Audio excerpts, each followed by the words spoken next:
मैं एक बार बार कह रहा हूँ, जो 69,000 में ये सामान्य बच्चे जो चयन हुए हैं वो टॉप मेरिट के बच्चे हैं, योग्य बच्चे हैं। ये सारी समस्या मैं पहले बता चुका हूँ कि और अधिकारियों द्वारा प्रस्तुत की जा रही है। और सरकार की छप को धूमिल करने के लिए 34,000 लगभग सामान्य सीट थी, उसमें 21,000 सामान्य बच्चों की भर्ती हुई है और उस सामान्य सीट में लगभग 12,000 पिछड़े वर्ग के बच्चों की हुई है और 18,000 27% के अनुसार 18,000 ओबीसी के कोटा था।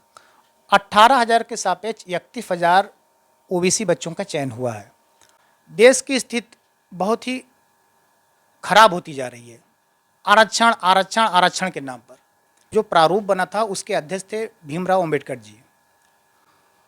उनका चयन आरक्षण के नाम पे नहीं हुआ था और 18,000 ओबीसी बच्चों का कोटा था और उनका चयन 31,000 हुआ। तो ऐसा नहीं लगता कि उनके साथ अन्याय हुआ? 69,000 सहायक शिक्षक भर्ती को लेकर इस समय जो बवाल मचा हुआ है उसके बारे में हम जानने की कोशिश करेंगे। हमारे साथ एक शिक्षक जो कि संगठन के पदाधिकारी हैं और इस मामले पर उनसे जानेंगे क्योंकि वो इस ऐसे मामलों पर काफ़ी जानकारी रखते हैं। हाईकोर्ट ने शिक्षक 69,000 भर्ती प्रक्रिया को रद्द कर दिया है, मामला सुप्रीम कोर्ट पहुंच गया है, लेकिन आरक्षण है क्या, क्या इसकी गाइडलाइन है, इसके बारे में हम सीधे अनूप सिंह से जानेंगे। जो सामान्य वर्ग के बच्चों का चयन हुआ था उनकी चयन प्रक्रिया बिल्कुल सही है और नियम अनुसार हुआ है।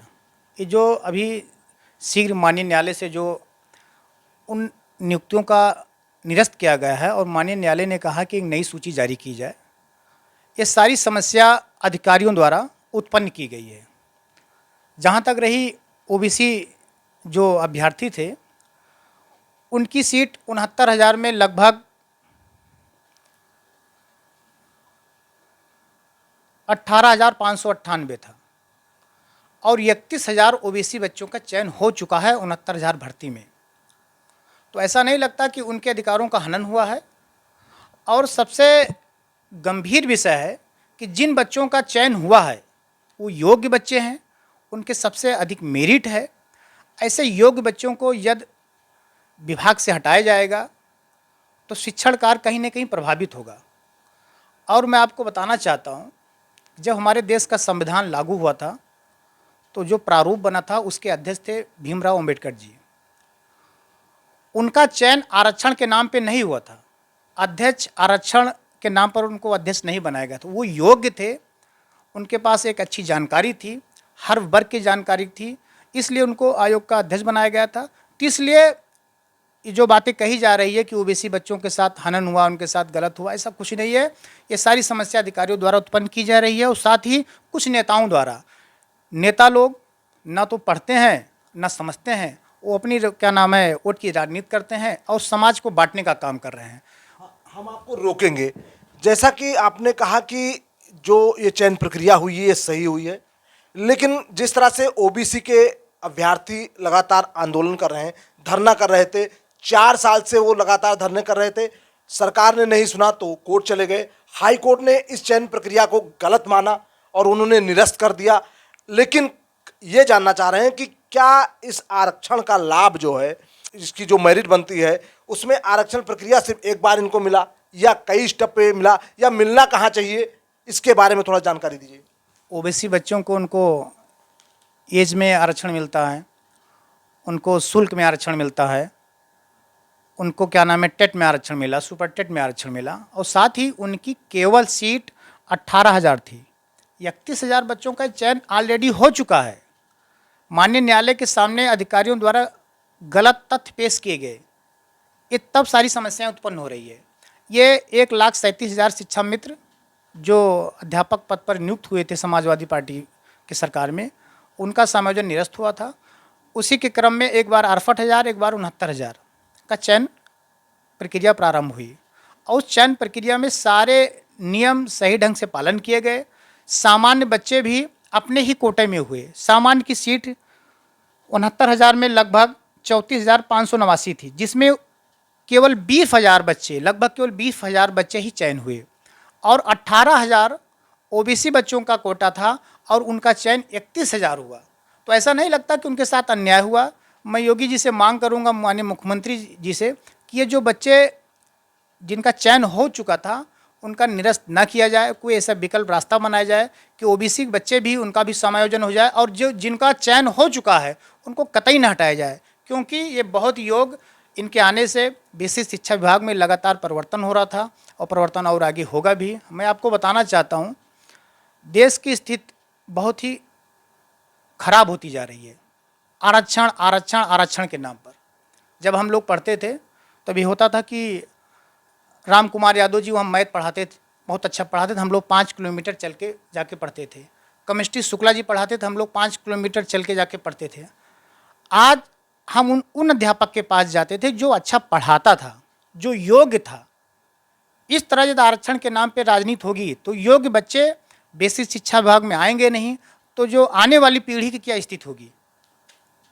अगर मान के चलिए कि यह मामला हाई सुप्रीम कोर्ट पहुंच चुका है और अगर वहां से बच्चों को राहत नहीं मिलती तो ये बच्चे चले गए, तो सरकार को इस पे किस तरह से कदम उठाना चाहिए? सरकार को सबसे पहले उन प्रमुख सचिव, उन महानिदेशक, बेसिक शिक्षा सचिव के सारे सबके खिलाफ कार्रवाई करनी चाहिए कि जब 69,000 की प्रक्रिया चल रही थी तो कैसे, यदि वो गलत थे तो कैसे इन बच्चों का चयन हो गया, यदि उन बच्चों का चयन हो गया तो किस तरह वहाँ पे माननीय न्यायालय में किस तरह हलफनामा दिया गया, उन बच्चों का निरस्त कर दिया गया। ये सारी समस्या मैं पहले बता चुका हूँ कि और अधिकारियों द्वारा प्रस्तुत की जा रही है, और सरकार की छप को धूमिल करने के लिए।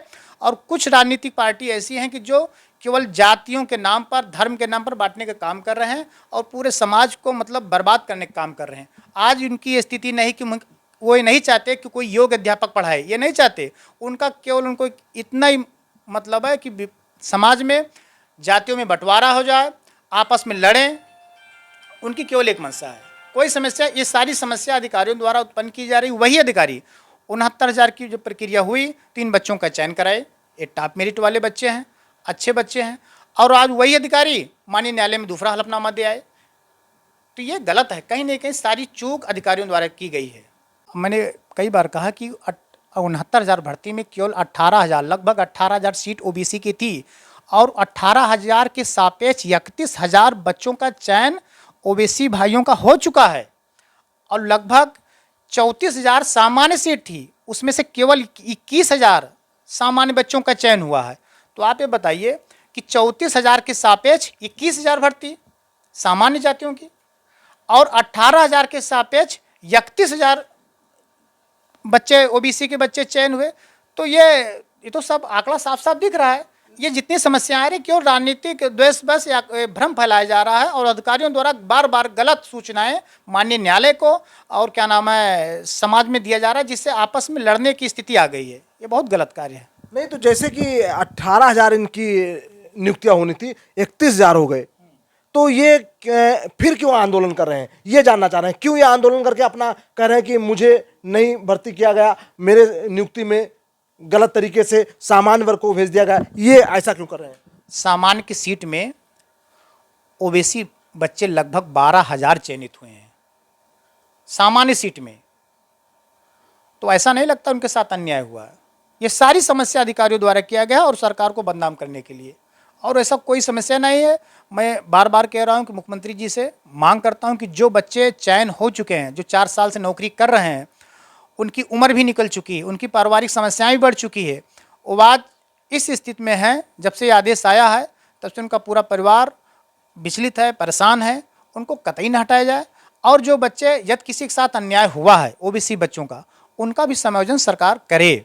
और रही बात, अभी आप कह रहे थे कि सीट है नहीं, ये बात तो अधिकारी बताए ना कि कभी उसी सीट पर सामान्य बच्चों का चयन कर देते हैं, फिर उसी सीट पर बता रहे हैं कि गलत ढंग से हो गया।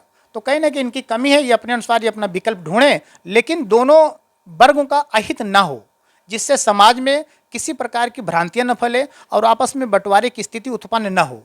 एक चीज हमारे दर्शकों और बता दीजिए, अंतिम सवाल है कि इस चयन प्रक्रिया में 69,000 सहायक शिक्षक भर्ती में कितने कितने लोग होने चाहिए, जर्नल से कितने होने चाहिए, ओबीसी से कितने होने चाहिए, एससी से कितने होने चाहिए, इसके बारे में थोड़ा बता दीजिए। और कितने ज्यादा हो गए हैं अधिकारियों की गलती से?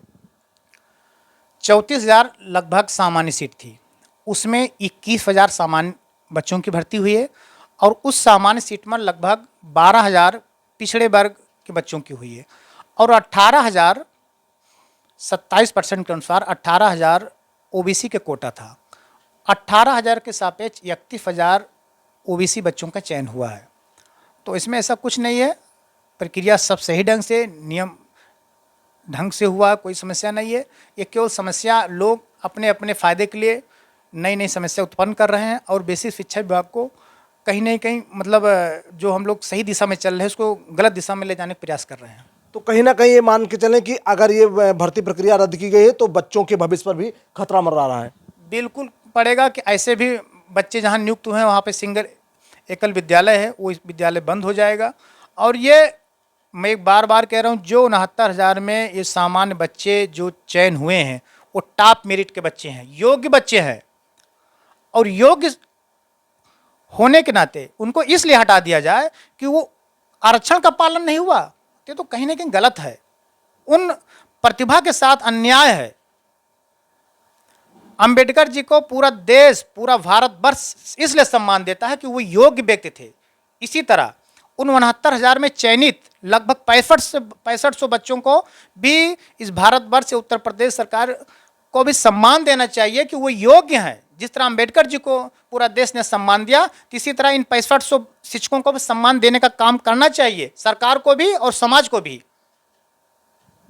चलिए, अभी आप सुन रहे थे, ये थे शिक्षक संगठन के जो कि नेता हैं अनूप जी, जो कि शिक्षकों के हित के बारे में बात करते रहते हैं। वो किसी कैटेगरी के हों, सबके बारे में बात करते हैं। लेकिन यहाँ बात थी आरक्षण की, जो इन्होंने बहुत विस्तार से रखा। हम आगे भी चलेंगे और इस आरक्षण के मुद्दे पर चर्चा करेंगे और जानेंगे उन ओबीसी बच्चों से, अभ्यर्थियों से जिनका चयन नहीं हुआ है, और उनसे भी जानेंगे जिनका चयन हो गया है जनरल कैटेगरी के, और वो अब तलवार लटक रही है, वो कब निकाले जाते हैं। तो इस सारी चीज़ों पर हम चर्चा करेंगे। न्यूज़ 11 पर बने रहिए, जल्द ही हम आपको उन सभी से मिलाएंगे।